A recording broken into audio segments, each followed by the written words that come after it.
Differential equation का next lecture start करने जा रहे हैं। देखो प्रीवियस लेक्चर में हमने बात की थी रूल नंबर थर्ड की। हमारा रूल नंबर थर्ड क्या था?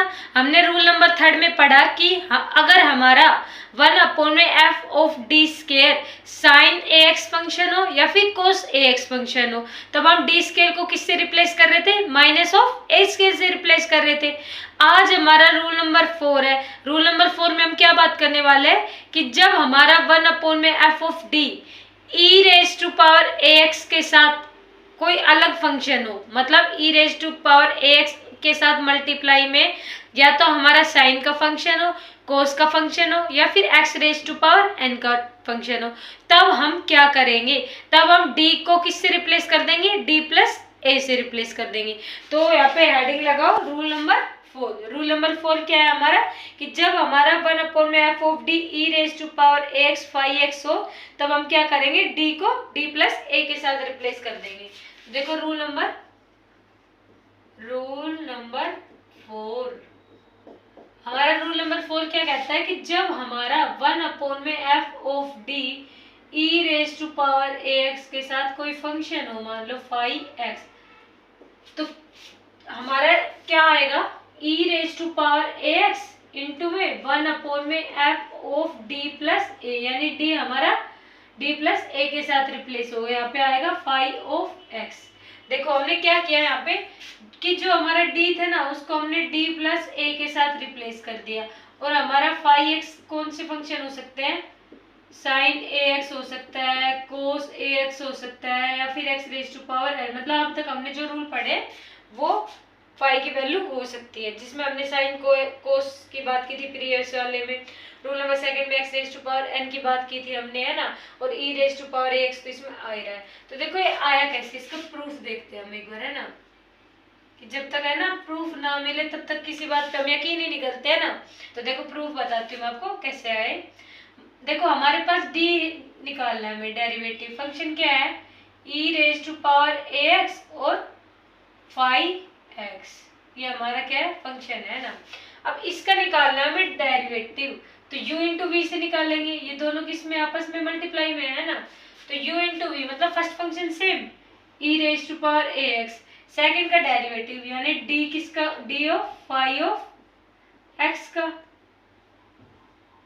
है ना, प्लस में अब 5x तो हमारा सेम रहेगा, और e raise to power a x का हम क्या करेंगे? डिफरेंशिएशन। तो क्या आएगा? a e raise to power a x और 5x हमारा एज इट इज रहेगा, है ना, ये आ गया। अब हम क्या करेंगे? E raise to power a x और e raise to power a x, E raise to power a x हमने कॉमन ले लिया, तो ब्रैकेट के अंदर क्या बचा हमारा? d प्लस में a और 5x, ये बच गया हमारा, है ना। ऐसे ही अगर हम डी स्केयर निकाले, डी स्केयर किसका? ई ए एक्स इंटू में 5x का, मतलब ये जो हमारा फर्स्ट डेरिवेटिव है इसका हमें फिक्स डेरिवेटिव करना है, मतलब इसका d निकालना है किसका? E raise to power a x d plus में a 5x, इसका मतलब ये हमारा फर्स्ट डेरिवेटिव था, इसका अगेन डेरिवेटिव करना है।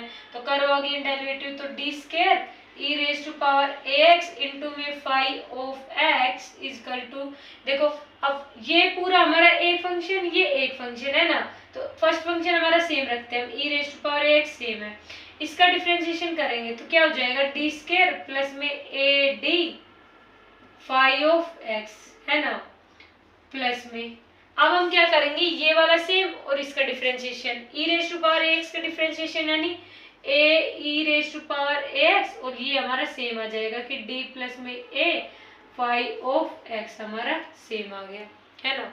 अब देखो, अब मुझे बताओ क्या इसमें से हम कुछ कॉमन ले सकते हैं? D square e raise to power a x into 5x, इसको तो हम ऐसे लिख लेते हैं। E raise to power a x यहाँ भी आ रहा है, e raise to power a x यहाँ भी आ रहा है, तो अब e raise to power a x को बाहर लिख लेते हैं, है ना, लिख लिया। अंदर क्या बचा? डी स्केयर प्लस में ए डी, और यहाँ से क्या बचा? ए डी प्लस में ए स्केयर, यानी कि क्या बचेगा? डी स्केयर प्लस में 2ad प्लस में ए स्केयर, और क्या बचा? 5x, है ना, यही बचेगा हमारा। अब मुझे बताओ e raise to power a x, ये आइडेंटिटी बन गई, ए स्केयर प्लस में 2ab प्लस में बी स्केयर, यानी कि ए प्लस में बी का होल स्क्वायर, इसका whole square five of x. अब मुझे बताओ इस चीज को कंपेयर करके, ये क्या है, d square e raise to power a x into में फाइव ऑफ एक्स। इस चीज को कंपेयर करो और इस चीज को कंपेयर करो। देखो यहाँ पे d था, मतलब फर्स्ट डेरिवेटिव किसका, e raise to power ax into में 5x का, तो e raise to power ax हमारा बाहर आया और d की जगह क्या आ गया, d प्लस a।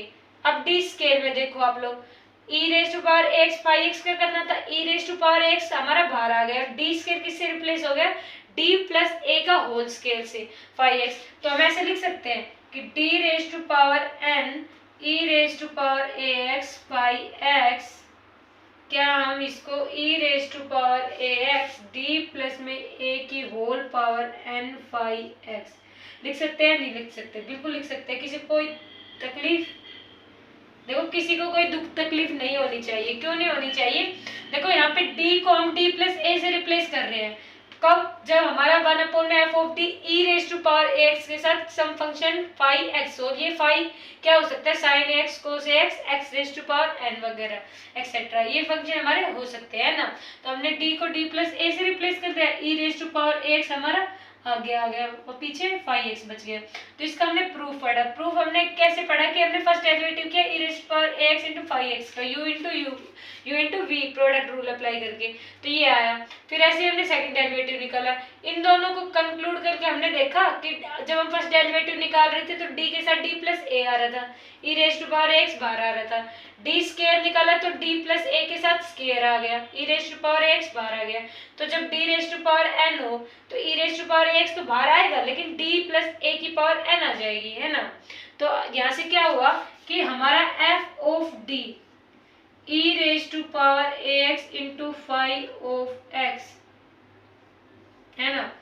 इसको हम क्या लिख सकते हैं, e raise to power ax f of d plus a 5 of x। ये मुझे बताओ क्या हम इसको ऐसे लिख सकते हैं, बिल्कुल लिख सकते हैं। क्यों, क्योंकि अब हमारा डिफरेंशियल फंक्शन बन चुका है d raise to power n, है ना, f ऑफ d, और f ऑफ d को हम f of d plus a लिख सकते हैं, बिल्कुल लिख सकते हैं ऊपर वाली इक्वेशन से कंपेयर करके। तो ये हमारा प्रूफ आ गया कि हम 1 में f ऑफ d हमारा जो फंक्शन है e raise to power x into 5 of x equal to, इसको हम क्या लिख सकते हैं, e raise to power x बाहर आया, d को हम d प्लस a से सब्स्टिट्यूट कर सकते हैं 5 ऑफ x। देखो ये हमारा क्या हो गया, हैंस प्रूफ, है ना। तो देखो कितना सिंपल रूल था हमारा। आप लोग स्क्रीनशॉट ले लीजिए, फिर क्वेश्चन प्रैक्टिस करते हैं इसकी। तो देखो क्वेश्चन लिखते हैं हम। देखो ये रूल कितने सिंपल है, लेकिन इन रूल्स का ना देखो एक वो है कि ये रूल जब पर्टिकुलर हमें यही कंडीशन गिवन हो कि हमारा फंक्शन, अब जैसे आज का रूल पढ़ा हमने, इस रूल में हमने क्या देखा कि हमारा function e raise to power ax यानी एक्सपोनेंशियल के साथ साथ 5x, मतलब साइन हो सकता है, कोस हो सकता है, x raise to power n, मतलब पर्टिकुलर फंक्शन ही होने चाहिए, तभी हम ये रूल अप्लाई कर पाएंगे। लेकिन रूल देखो कितने सिंपल है। अगर क्वेश्चन में मान लो हमें यही कंडीशन गिवन हो गई तो हम बिल्कुल आसानी से निकाल सकते हैं ना। तो नेक्स्ट क्वेश्चन लिखते हैं हम, x लिखो D square minus 4d plus में 4y इजकल टू में, क्वेश्चन हमारा क्वेश्चन है, देखो क्वेश्चन है ना, ऐसा देख के घबराना नहीं है। क्वेश्चन को सोल्व करेंगे हम बिल्कुल आराम से, जैसे अब तक क्वेश्चन को हम सोल्व करते आए हैं। देखो क्वेश्चन हमारा डी स्क्वायर माइनस में 4d प्लस में 4y इजकल टू में x square into x cube into e raise to power 2x। देखो ये क्वेश्चन है। क्वेश्चन कितना सिंपल दिख रहा है कि D square minus 4d plus में 4y इजकल टू में एक्स क्यूब इंटू में e raise to power 2x। देखो अब हमें क्या करना है कि एक बार जब हमें क्वेश्चन गिवन है तो हम क्या करेंगे, पहले सबसे पहले CF फाइंड आउट करते हैं। CF क्या होता है हमारा, कॉम्प्लीमेंट्री फंक्शन। और कॉम्प्लीमेंट्री फंक्शन को हम कैसे फाइंड आउट करते हैं, ऑक्सिलरी इक्वेशन बना के ना। तो देखो ऑक्सिलरी इक्वेशन बनाएंगे यहाँ पे CF यानी कि ऑक्सिलरी इक्वेशन, ऑक्सिलरी इक्वेशन क्यों फाइंड आउट करते हैं? ऑक्सिलरी इक्वेशन से ही हमें पता चलता है कि हमारे रूट्स रियल या डिस्टिंक्ट है, या फिर हमारे रूट्स रियल या फिर इक्वल है, या फिर हमारे रूट्स जो है वो कॉम्प्लेक्स है ना। तो ऑक्सिलरी इक्वेशन से पता चलेगा। ऑक्सिलरी इक्वेशन के लिए क्या करते हैं हम, डी को हम एम से रिप्लेस करते हैं, यानी कि M square minus 4m plus में 4y इजिकल टू में राइट हैंड साइड हमारी 0 के इक्वल आ जाती है। तो क्या आएगा यहाँ से, एम स्क्वायर माइनस में 4m प्लस में 4 इजिकल टू 0। फैक्टर बनाएंगे तो एम स्क्वायर माइनस में एम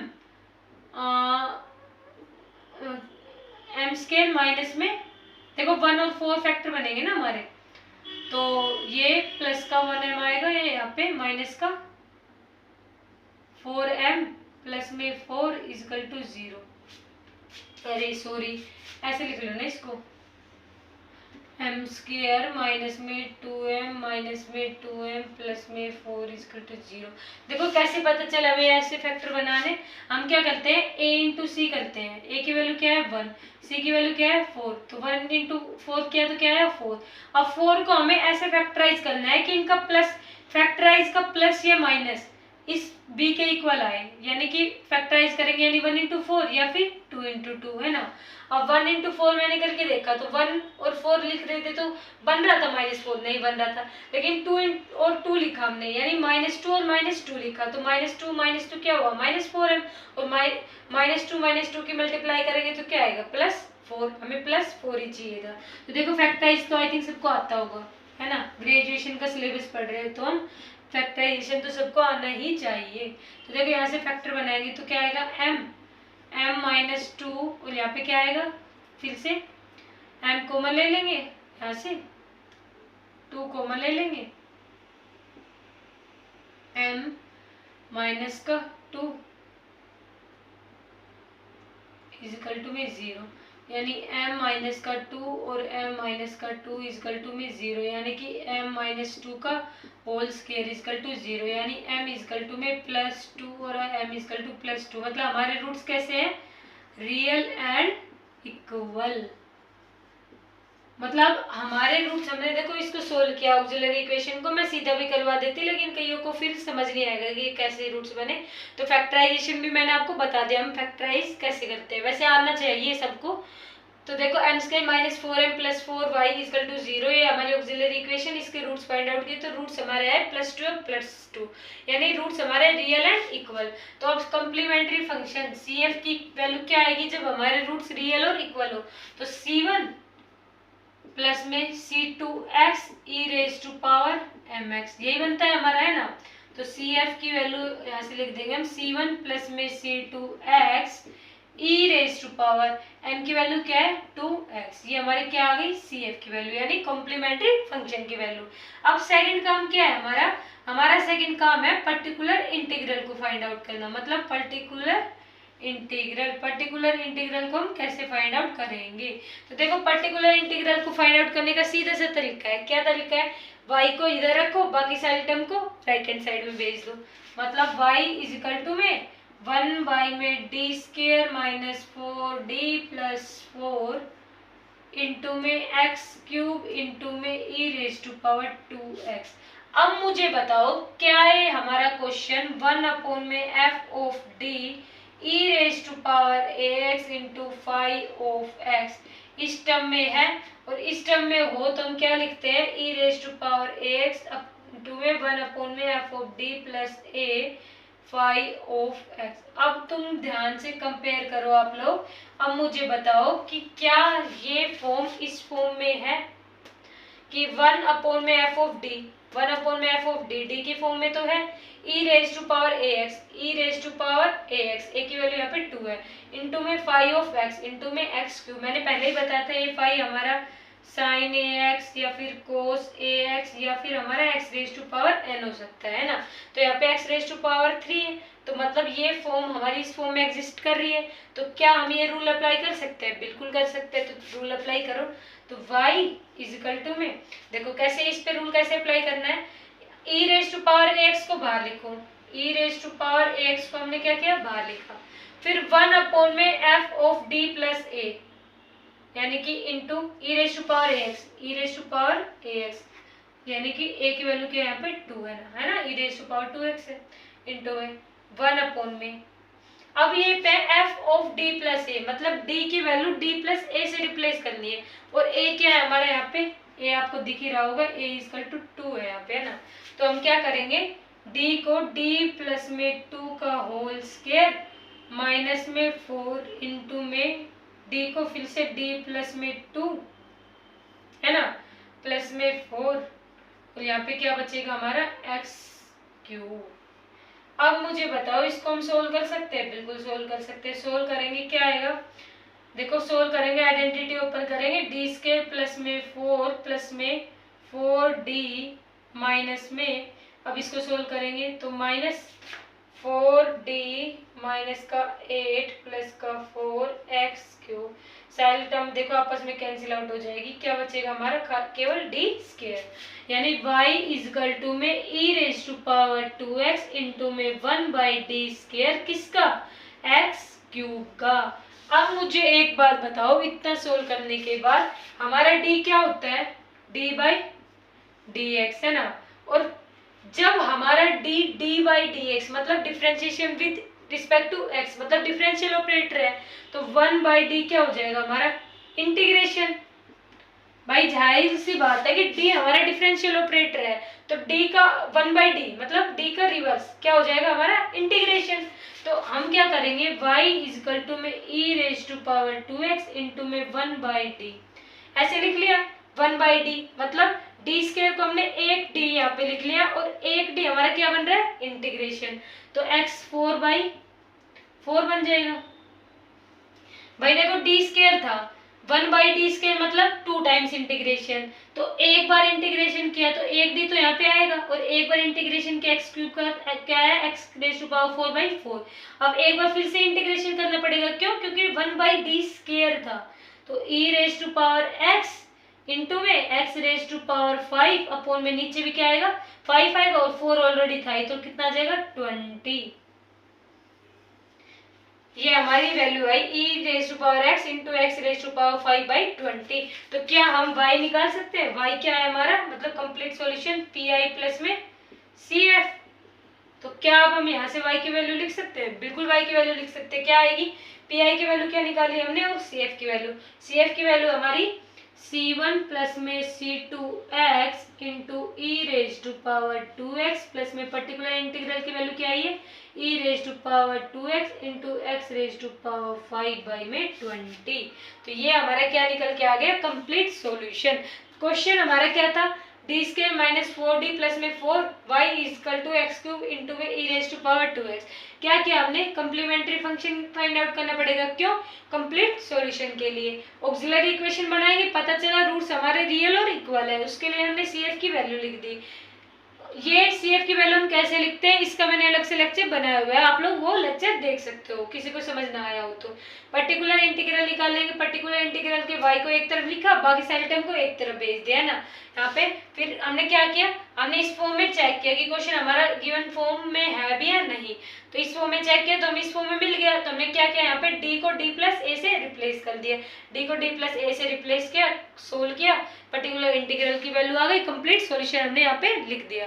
स्क्रीनशॉट ले लीजिए आप लोग, नेक्स्ट क्वेश्चन प्रैक्टिस करते हैं फिर। तो देखो नेक्स्ट क्वेश्चन प्रैक्टिस करते हैं हम। इस क्वेश्चन में देखो किसी को कोई डाउट नहीं होना चाहिए, है ना, बिल्कुल सिंपल क्वेश्चन था हमारा ये।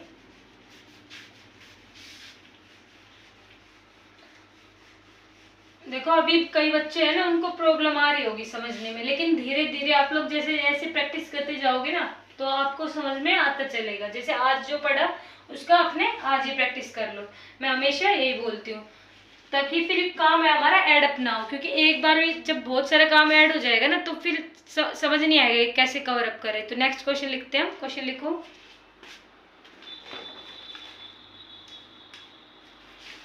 देखो नेक्स्ट क्वेश्चन है हमारा, काफी इंपॉर्टेंट क्वेश्चन है, तो ध्यान से समझना।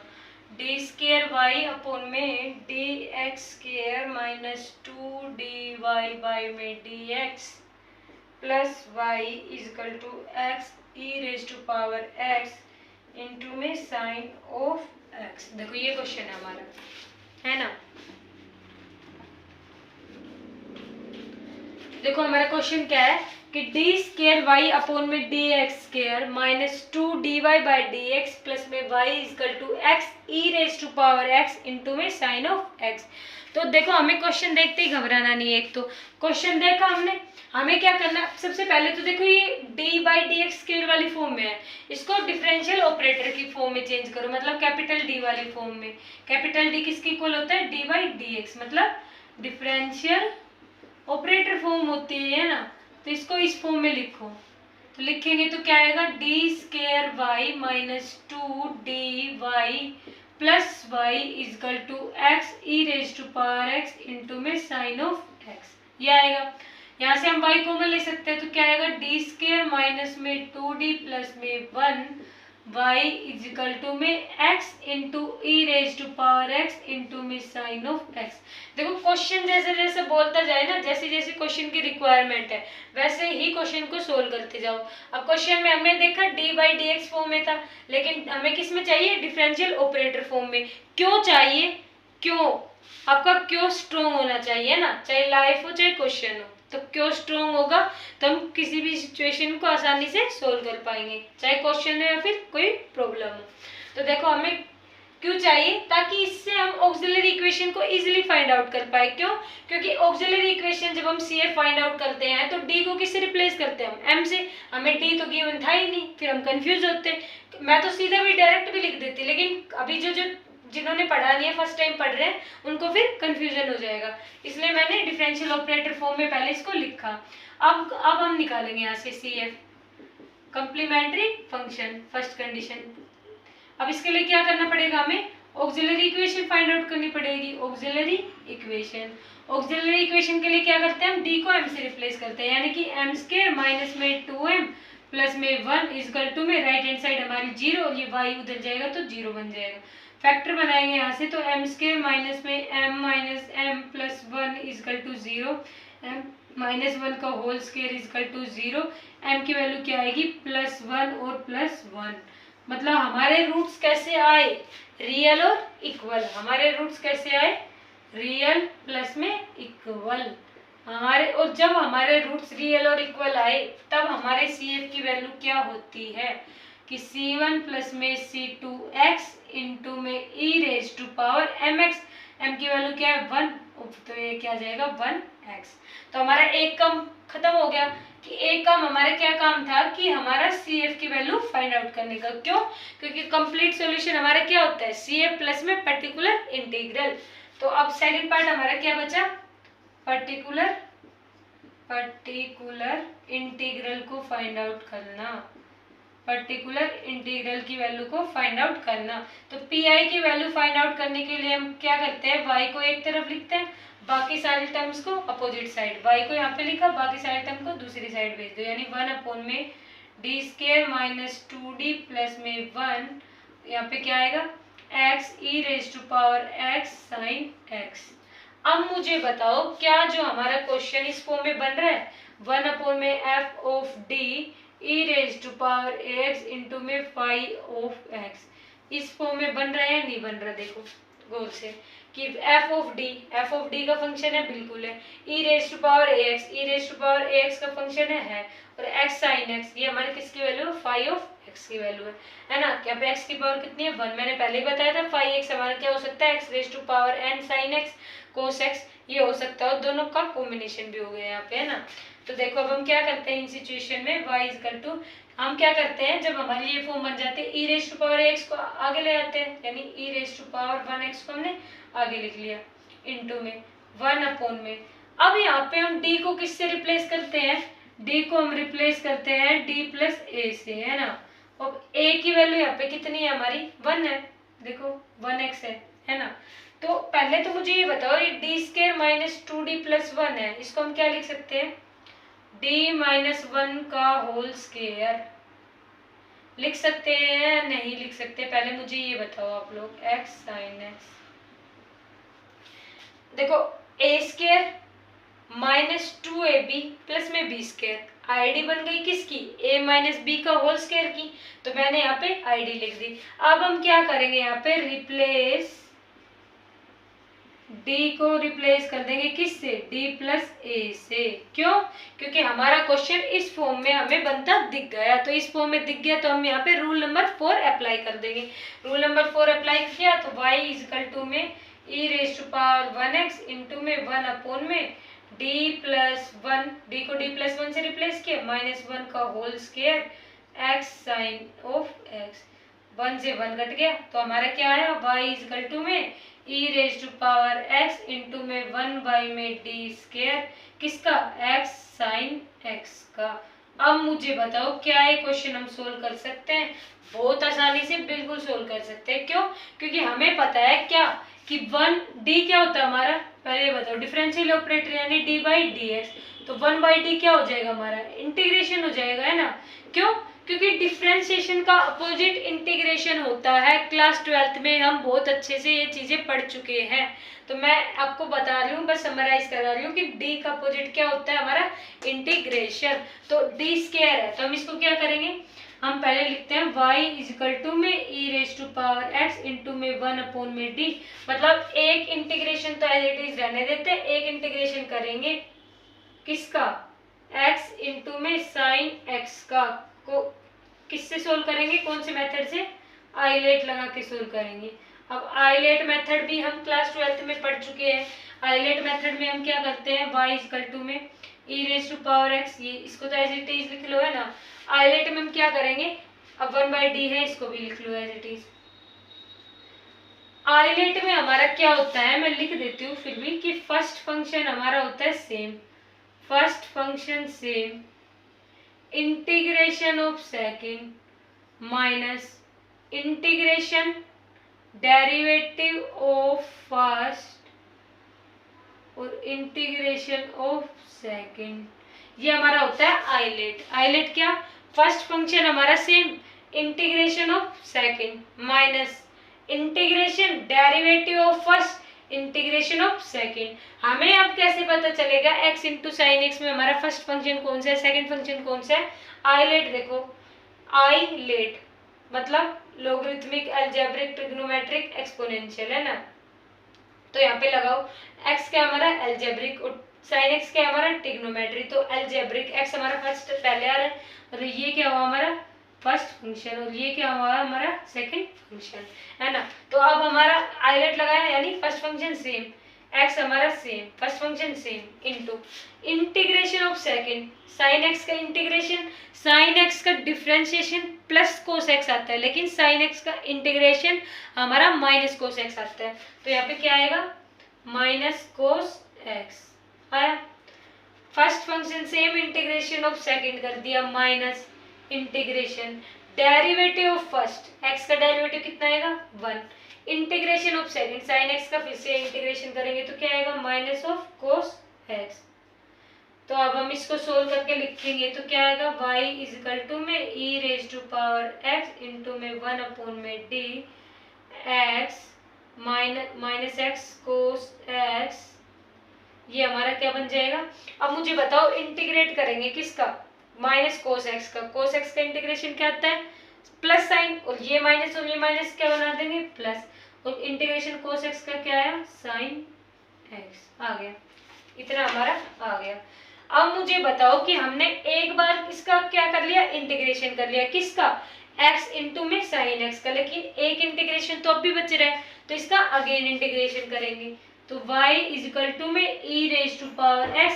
अब मुझे बताओ ये फंक्शन तो अलग है, इसको तो हटाओ यहाँ से, u into V, sorry u into V लिख रही मैं, u इंटू वी तो डिफरेंशिएशन में लगता है ना, ये तो पता होगा u into V product rule हमारा डिफरेंशिएशन में लगता है।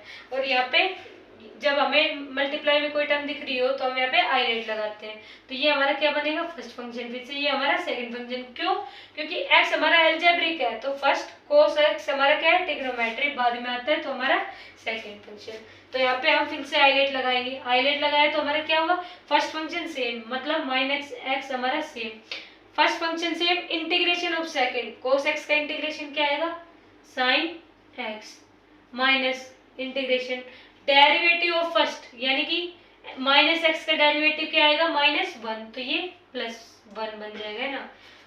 तो इंटीग्रेशन डेरिवेटिव फर्स्ट, फिर से इंटीग्रेशन ऑफ सेकंड, सेकंड क्या है हमारा cos x, cos x का इंटीग्रेशन क्या आता है हमारा sin x, और प्लस में sin x हमारा ये एज इट इज था ही बाहर है ना। तो इसको सोल्व करके लिख लेंगे हम y इजगल टू में e raise to power x minus x sin x plus में sin x का इंटीग्रेशन क्या होता है हमारा cos। देखो इसका भी तो इंटीग्रेशन करेंगे ना, क्या था हमारा, हमें 1/d इसका इंटीग्रेशन करना है और sin x का इंटीग्रेशन करना है। तो इंटीग्रेट sin x का इंटीग्रेशन है इस sin x का इंटीग्रेशन, तो इस sin x का इंटीग्रेशन करेंगे तो इंटीग्रेशन साइन का क्या होता है माइनस कोस। पहले तो ये प्लस साइन था लेकिन अब माइनस साइन बन गए, तो माइनस कोस x, और प्लस साइन x का करेंगे तो माइनस कोस x।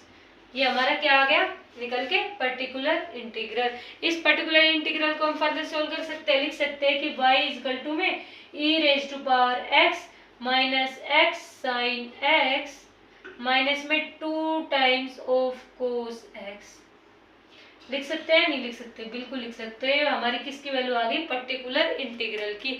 तो अब हम फाइनल सॉल्यूशन y है जो हमारा y, इसको हम क्या लिख सकते हैं pi प्लस में cf, cf की वैल्यू क्या आई थी हमारी c1 प्लस में c2x e raise to power 1x plus में पर्टिकुलर इंटीग्रल की वैल्यू क्या आई, देखो ये हमारी किसकी थी cf की वैल्यू, pi की वैल्यू क्या है e raise to power x minus x sine x minus में 2 टाइम्स ऑफ कोस x। ये हमारा क्या आ गया y की वैल्यू आ गई हमारी फाइनल, हमारा लास्ट में जो सॉल्यूशन होता है वो निकल के आ गया।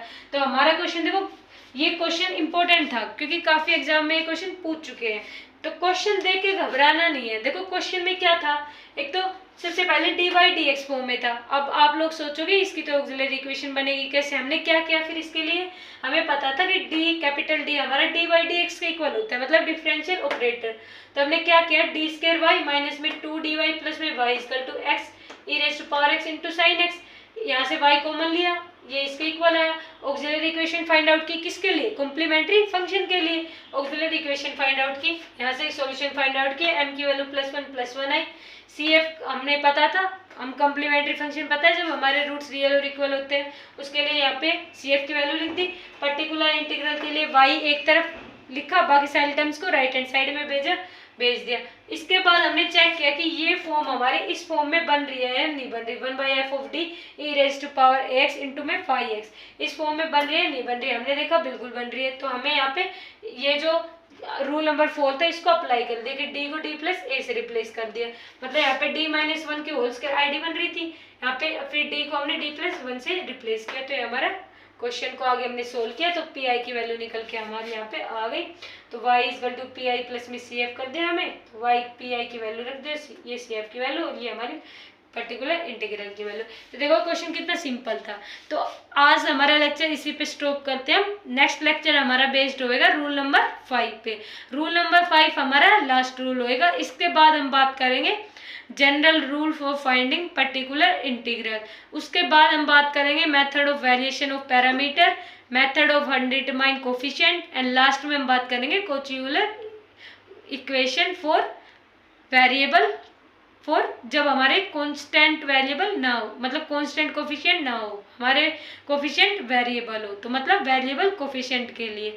तो आज का आई थिंक मेरे को लगता है कि आप सभी को समझ आ गया होगा, लेकिन फिर भी अगर किसी को कोई डाउट रहता है तो कमेंट बॉक्स में आप लोग कमेंट कर सकते हैं, ताकि फिर जो हमारा अब हम क्या करेंगे कि जब हमारी यूनिट कंप्लीट हो जाएगी तो जो जो डाउट रहेगा, मतलब और इम्पोर्टेंट क्वेश्चंस होंगे जैसे, या फिर आप लोगों के कुछ डाउट आए तो उनको हम लास्ट लेक्चर में सोल्व करवा देंगे।